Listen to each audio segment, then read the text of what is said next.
Kemudian kita lanjut ke keterangan demografi. Ternyata di dalam KK Pajajang itu eh,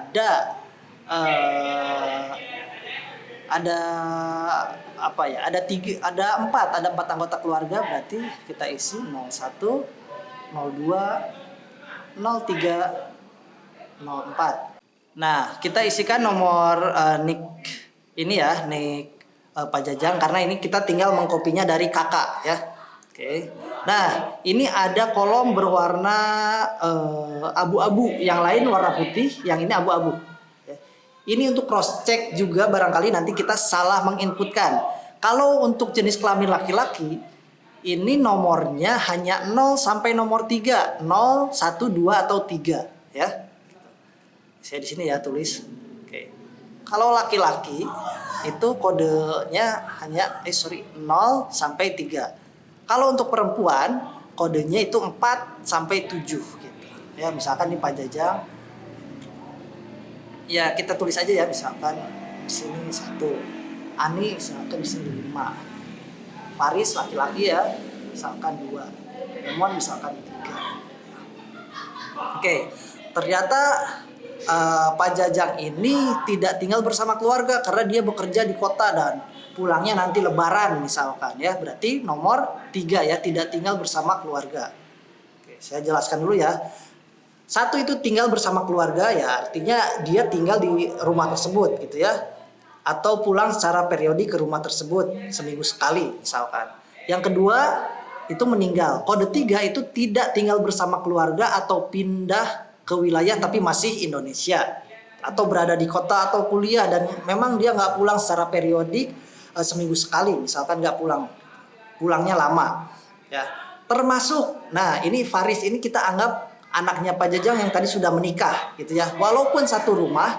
Faris ini nanti kodenya yang 3 ya, tidak tinggal bersama keluarga atau pindah ke wilayah gitu. Kok seperti itu? Ya memang seperti itu gitu ya. Kalau teman-teman nggak percaya, teman-teman bisa buka di panduan, bukan di pedoman revisi atau di info-info BPS-nya. Ya. Nomor 4 tidak tinggal bersama keluarga atau pindah ke luar negeri. Gitu. Nomor 5 anggota keluarga baru. Anggota keluarga baru contohnya pembantu atau sopir yang kita anggap sebagai saudara sendiri. Ya udah tinggal di situ lah, pokoknya bakal tinggal di situ, kita udah anggap. Dan tidak ada di kakak, itu nomor 5. Kalau nomor 6 tidak ditemukan ya. Gitu. Contohnya Ibu Ani ini yang tinggal bersama keluarga, itu nomor 1. Faris karena tadi sudah menikah, nomor 3 walaupun tinggal bersama ya. Erwan misalkan bersama. Nah ini ya, ini yang bisa kita hitung untuk status keluarga ya, rincian 111. Jadi yang kodenya 1 dan 5 hanya ada 2 ya, Ani dan Emon ya, sisanya kode 3 gitu. Berarti jumlah anggota keluarganya ada 2. Itu bisa kita isi, tapi harusnya nanti aja setelah selesai ya. Nah jika kodenya bukan 1 atau 5, maka ya sudah ya, ini tidak dilanjutkan gitu. Kita isi yang 1 saja. Ini kodenya 3 tidak dilanjutkan karena Faris nanti ada di dokumen K keluarganya dia sendiri gitu ya setelah ini. Berarti Faris sama istrinya karena dia baru menikah. Jadi kita hanya mengisi punya Ibu Ani ya, mendata punya Bu Ani sampai ke bawah, juga Emon. Kita selesaikan. Jenis kelamin Bu Ani perempuan ya. Tanggal lahirnya misalkan 10 Januari 1990 misal. Kalau 90 terlalu muda. Ya, 1980, 42 tahun. Status perkawinan, menikah gitu ya. Oke. Status hubungan dengan kepala keluarga. Berarti kepala keluarganya kan Pajajang ya. Nah, berarti statusnya adalah istri.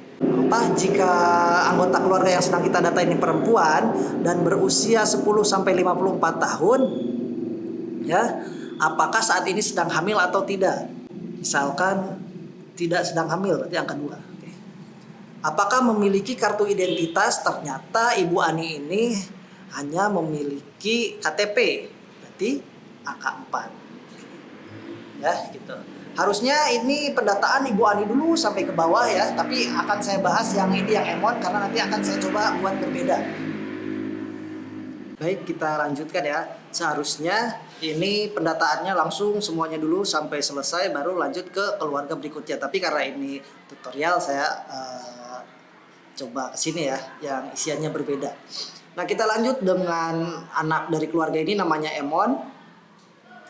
Keterangannya dia tinggal bersama keluarga di bangunan yang tempat kita data. Jenis kelaminnya laki-laki, berarti 1. Tanggal lahirnya kita lihat dari kakak ya, 30/08/2001 misalkan ya. Berarti 21 tahun ya. Oke, 21 tahun. Keterangannya belum kawin. Nomor 1 ya. Status hubungan karena dia anak berarti nomor 3. Ini ya anak nomor 3 gitu. Oke. Jika merupakan wanita berusia, karena bukan wanita berarti kita kosongkan saja. Apakah si Emon ini memiliki kartu identitas? Ternyata si Emon ini memiliki akta kelahiran dan KTP. Nah, bagaimana kodenya, apa yang diisikan? Nah, kalau ada 2 seperti ini ditambahkan kodenya. Berarti 1 ditambah 4 berarti 5. Kok begitu? Ya memang begitu ya. Jadi kode 0 itu kalau tidak memiliki ID card atau tanda pengenal. Kalau 1 berarti hanya memiliki akta kelahiran saja. Kalau 2 berarti hanya memiliki kartu identitas anak saja. Atau kalau di daerah saya ibu-ibu bilangnya KTP anak gitu ya. Kalau 3 kodenya berarti memiliki akta juga memiliki KTP anak atau kartu identitas anak. Kalau 4 saja berarti KTP, hanya memiliki KTP. Kalau 5 memiliki KTP dan akta kelahiran gitu ya. Oke. Selanjutnya kita masuk ke blok pendidikan ya. Di blok ini hanya dikhususkan untuk anggota keluarga yang usianya 5 tahun ke atas. Sekarang Ani ya, partisipasi sekolahnya. Misalkan Ibu Ani ini dia lulus S1 ya. Berarti kalau sudah lulus tidak sedang kuliah maka isinya adalah atau jawabannya nomor 3. Kalau masih sekolah itu nomor 2. Kalau tidak atau belum pernah sekolah itu nomor 1. Biasanya yang usia 5 tahun karena dia umurnya 5 tahun kemudian misalkan si anak tersebut tidak ikut sekolah TK misalkan ya, maka jawabannya nomor 1. Atau yang usianya 10 tahun tapi dia belum pernah sekolah sama sekali, ya isiannya juga sama, nomor 1. Nah, tapi karena di sini contohnya Ibu Ani ini sudah lulus sarjana misalkan, ya berarti jawabannya 3. Oke.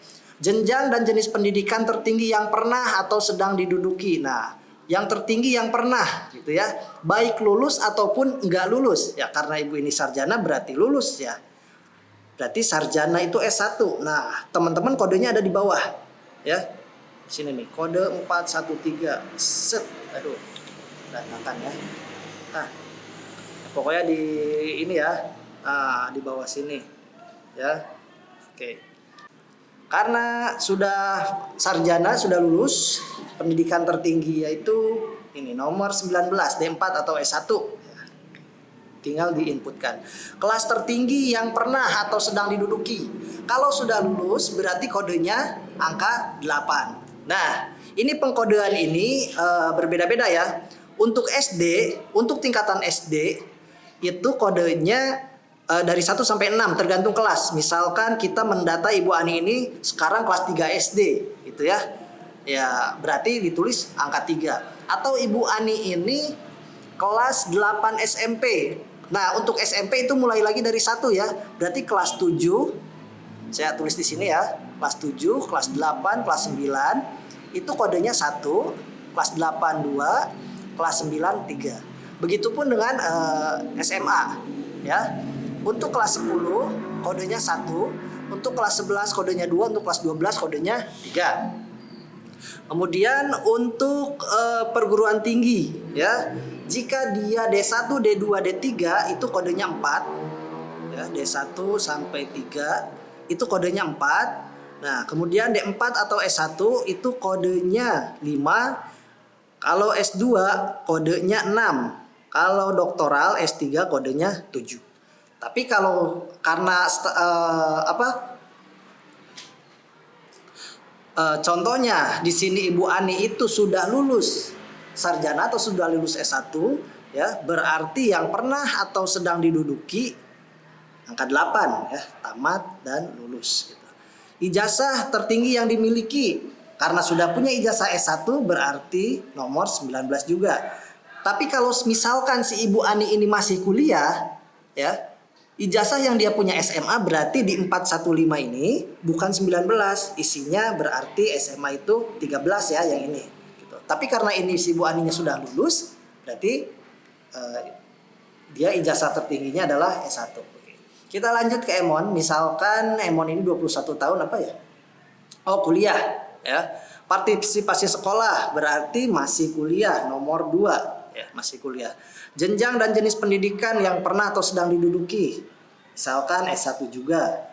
Oke, kelas tertinggi yang sedang diduduki. Nah, karena dia belum lulus, masih kuliah, nah S1 itu tadi kodenya nomor 5.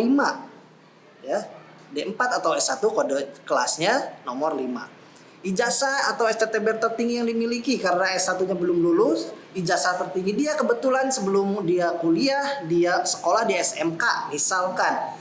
Berarti kodenya 15 ya untuk SMK. Nah, seperti itu untuk pendidikan. Kita lanjut. Nah, sebelum lanjut kita kopikan dulu ini ya, kode yang ini teman-teman. Ya, kode nomor urut anggota keluarganya. Ini ada 4 ya.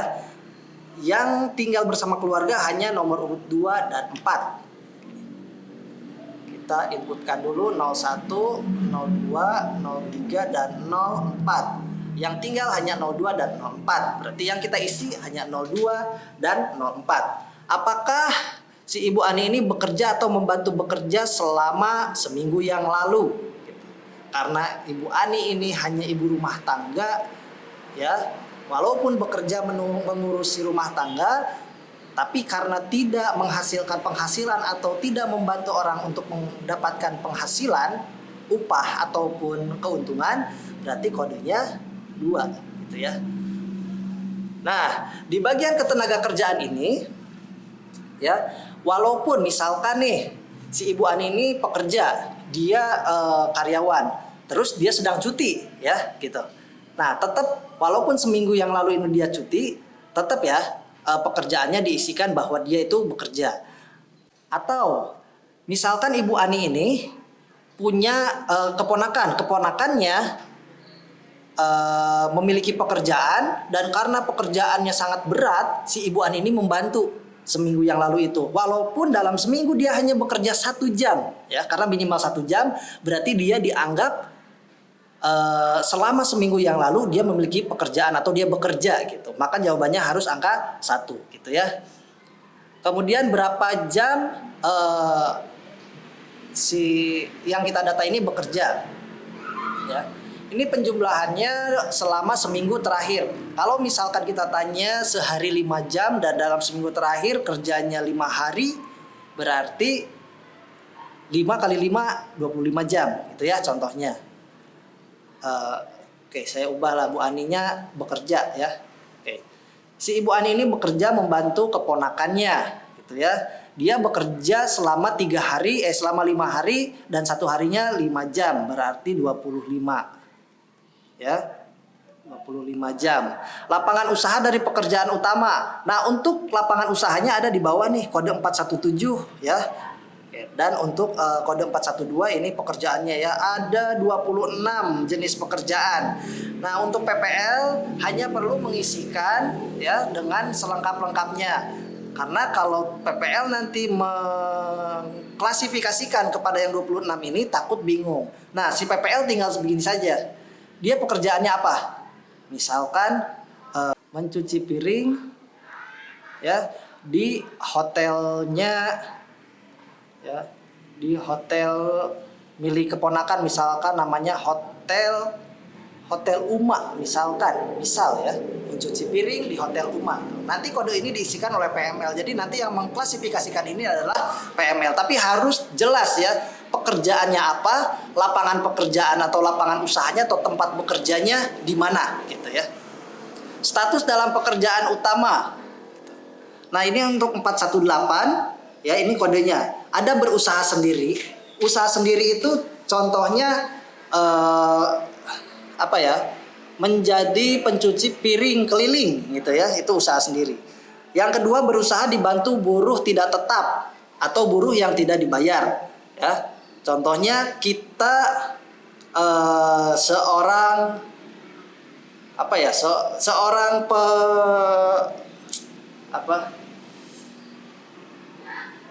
seorang tukang jual beli barang bekas misalnya.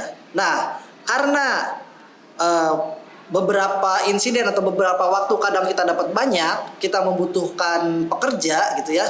Berarti status kita dalam pekerjaan itu nomor 2, berusaha dibantu buruh tidak tetap atau tidak dibayar. Nah, kalau kita punya buruh tetap atau punya pekerja tetap, aturannya jelas, gaji per bulannya jelas, ada kontrak walaupun tertulis atau tidak tertulis, berarti nomor 3, berusaha dibantu buruh tetap atau buruh yang dibayar.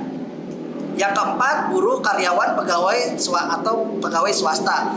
Nah, kalau teman-teman buruh misalkan atau teman-teman karyawan di sebuah pabrik, yaitu jawabannya nomor 4. Kalau teman-teman ini PNS, bukan teman-teman. Kalau yang kita data ini PNS, TNI atau Polri atau BUMN atau BUMD atau pejabat negara ya, berarti jawabannya nomor 5. Walaupun ya, kalau nomor 5 ini walaupun teman-teman lagi cuti, selama cuti itu teman-teman mengerjakan pekerjaan lain, tetap ditulisnya adalah PNS, TNI, Polri, BUMN, BUMD dan pejabat negara gitu ya.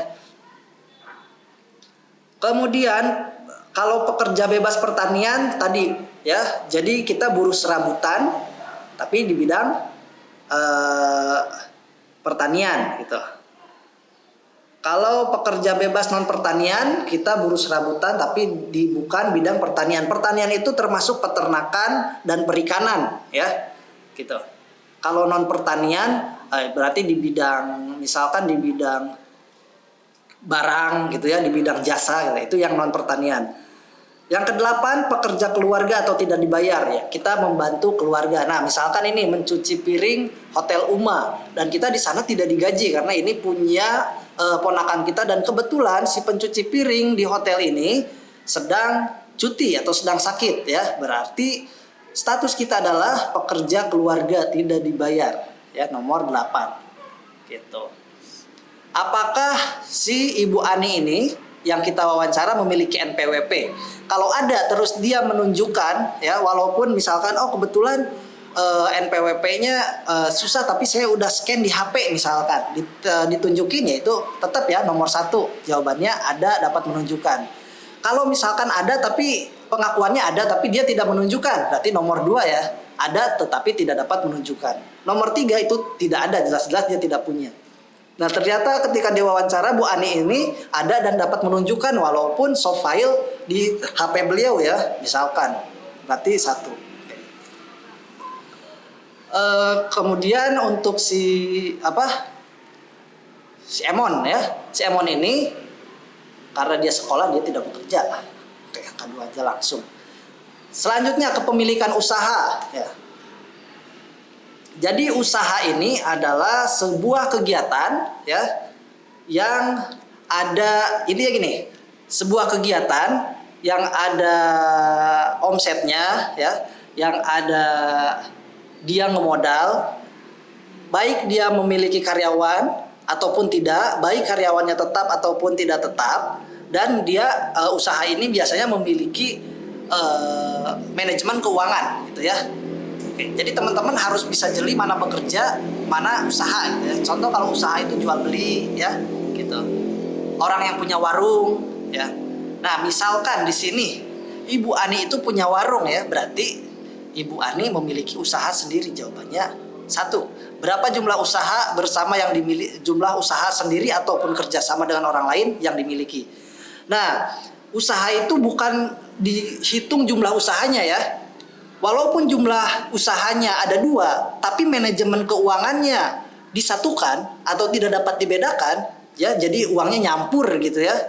Kadang penghasilan dari ini dipakai modal untuk usaha yang ini, artinya nyampur aja gitu ya. Walaupun usahanya berbeda, beda jenis, beda bidang, ya, tetap dihitung jumlah usahanya adalah 1. Tapi karena di sini Ibu Ani memang hanya punya warung saja, berarti jumlah usahanya 1. Apakah lapangan usaha dari usaha utama tersebut? Misalkan toko kelontongan. Toko kelontongan. Oh iya, ini kalau bisa tetap kapital ya. Sorry. Jumlah pekerja yang dibayar pada usaha utama, karena tidak ada jumlah pekerja yang dibayar berarti 0. Jumlah pekerja yang tidak dibayar pada usaha utama. Misalkan ada yang membantu, ternyata si Emon ini suka membantu karena dia kuliah tapi lagi libur, misalkan ya. Oke, berarti 1 orang. Kepemilikan perizinan usaha ya. Nah, ini untuk kepemilikan ada di kode 424 teman-teman, tinggal tanyakan mana gitu. Tapi kalau tidak ada berarti masuk ke nomor 11 ya. Belum memiliki izin usaha. Oke. Omset usaha per bulan. Nah, omset itu bukan keuntungan bersih ya, omset itu keuntungan kotor ya. Jadi tidak dikurangi modal, tidak gitu ya. Misalkan bulan ini Ibu Ani mengeluarkan modal 2 juta. Ya. Di akhir bulan dia mendapatkan uang misalkan 4,5 juta. Ya. Jadi omsetnya itu 4,5 juta. Jadi tidak dikurangi dulu 2 juta ya. Gitu. Misalkan 4,5 juta nih. Berarti nomor 1 ya. Kurang dari 5 juta omsetnya. Ya, berarti nomor 1. Penggunaan internet dalam kegiatan usaha. Ternyata si Ibu Ani ini ya kadang berkomunikasi dengan sales barang gitu ya. Jadi Jadi kalau misalkan barangnya sudah habis, dia menelpon sales gitu ya. Berarti ini dipakai ya. Kemudian untuk mencari informasi apakah digunakan misalkan. Oh, ternyata tidak. Untuk pemasaran ternyata suka di internet suka posting-posting gitu ya. Sebagai sarana penjualan. Nah, karena ini kelontongan ya, outputnya berarti barang jelas ya, barang pasti, bukan barang virtual. Sebagai pembelian dan atau produksi. Oke, tidak ya. Karena tidak menggunakan internet, produksinya langsung di toko. Jadi jawabannya karena ini menggunakan 2 berarti 01 ditambah 04 jawabannya adalah 05 gitu. Jadi dijumlahkan ya. Nah, karena tadi kita jelaskan bahwa si Emon ini membantu ibunya, berarti si Emon kodenya kita ganti. Ya, ternyata dia bekerja dan sehari dia hanya membantu 1 jam, tapi tiap hari karena dia lagi libur berarti 7 jam. Ya, ini kalau nggak ada koma nggak apa-apa, nggak diisi juga ya. Tapi lebih baik diisi karena di kotak ini nanti jelas ya 7 jam sini. Lapangan usahanya bantu jualan,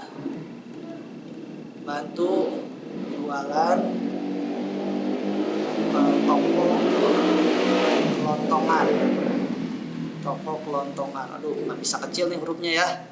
Status dalam pekerjaan utama, dia pekerja keluarga atau tidak dibayar. Oke. Tidak memiliki NPWP misalkan, 3 gitu ya. Dia tidak memiliki usaha karena ya usaha itu milik ibunya.